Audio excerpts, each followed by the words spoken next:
ভাই আমাকে 40,000 টাকার মধ্যে একটা বেস্ট ফোন সাজেস্ট করো। এই যে আমার হাতে এটা আছে আইকনিও 9। আরে ভাই তুমি সবসময় আইকো কেন সাজেস্ট করো, অন্য কোনো ফোন দেখাও। তাহলে স্যামসাং? এটা তো হ্যাংসাম। হ্যাংসামও চলবে না? আচ্ছা তাহলে আইফোন? আইফোন এলে ভাই মানুষ আমাকে ছাপড়ি বলবে। ছাপড়ি বলবে? ওকে তাহলে এইটা কেমন হবে? এটা তো সুন্দর নাই। এটাও সুন্দর নয়, তাহলে এটাও বাদ। তাহলে আমরা নিয়ে আসি অনার 200। এই ফোনটা দেখতে সুন্দর, ক্যামেরা ভালো, হ্যাংও করবে না এবং মানুষ ছাপড়িও বলবে না।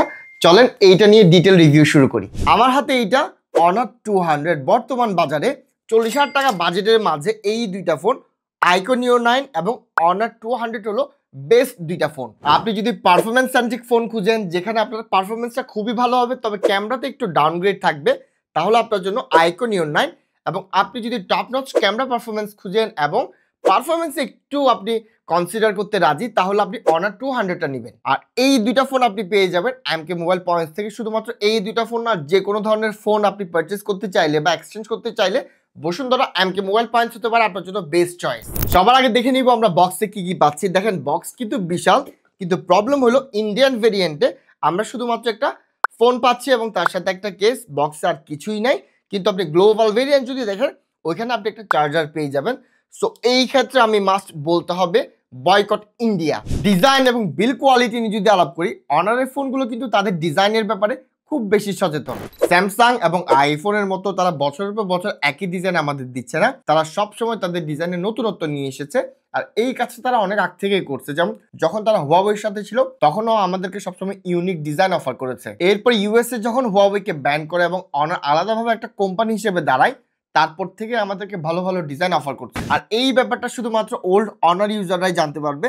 সো কে কোনটা ইউজ করেছেন কমেন্ট করে জানাবেন। আমার হাতে এটা কালাডা, আর কালা হইলো গলার মালা। এই ফোন দেখতে খুবই জোস, ইউনিক এবং স্ট্যান্ড আউট করে বাকিদের কাছ থেকে। এটার ডিসপ্লে কোয়াড কার্ভ ডিসপ্লে, দেখতে খুবই পশ লাগে, তবে কার্ভটা খুবই মিনিমাম, যার ফলে কার্ভ ডিসপ্লে হওয়ার পরও কার্ভ ডিসপ্লেতে যেসব ঝামেলা থাকে লাইক গোস্ট টাচ এবং মিস টাচ এইসব এখানে নাই। 6.7 ইঞ্চের এই ফোনটা খুবই হ্যান্ডি, তবে ফ্রেমে তারা ইউজ করেছে প্লাস্টিক। ব্যাক এবং ফ্রন্টে তারা গরিলা গ্লাসের প্রোটেকশন কোনটি ইউজ করেছে তা আমাদেরকে কনফার্ম করে নাই। সো প্রোটেকশনটা মাস্ট লাগিয়ে নেবে। তার উপর তারা কোনো ধরনের আইপি রেটিং দেয় নাই।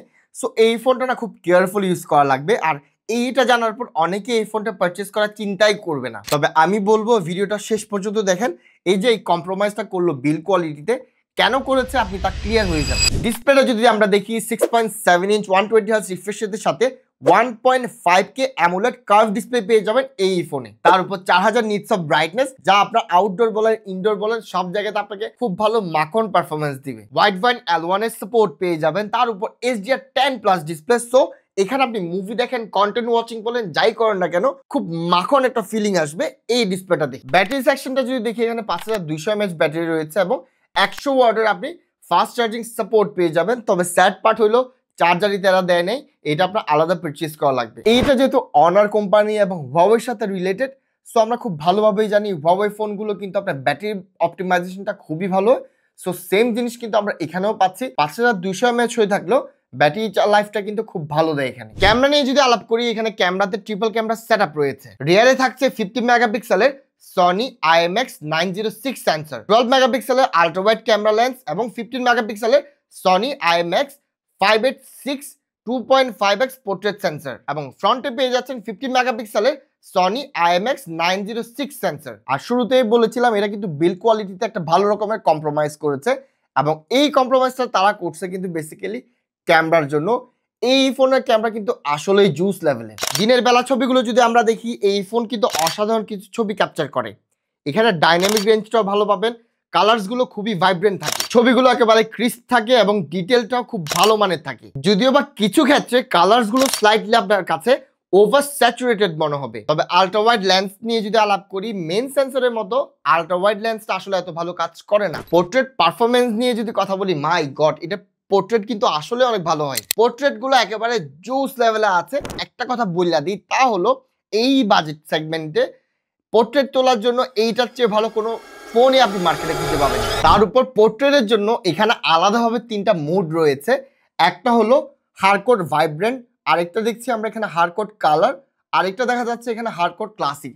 সো এই যে এক কথায় বললাম, এইটার পোর্ট্রেট মোড, এইটার পোর্ট্রেট ছবিগুলো এত বেশি ভালো আসে, লিটারালি ফ্ল্যাগশিপ ক্যামেরাগুলোর অনেক সময় লজ্জা পাইয়া দেয়। নয়েজগুলো কম থাকে, লো লাইটে কালার্সগুলো কিন্তু ভালোই থাকে এবং ভালো রকমের প্রিজার্ভ করে কালার্সগুলো। অনারের আপনার মেইন সেন্সর যেটা আছে ওটা কিন্তু বেশ ভালো রকমের পারফর্ম করে, তবে আলট্রা ওয়াইড আসলে এটা এত ভালো না।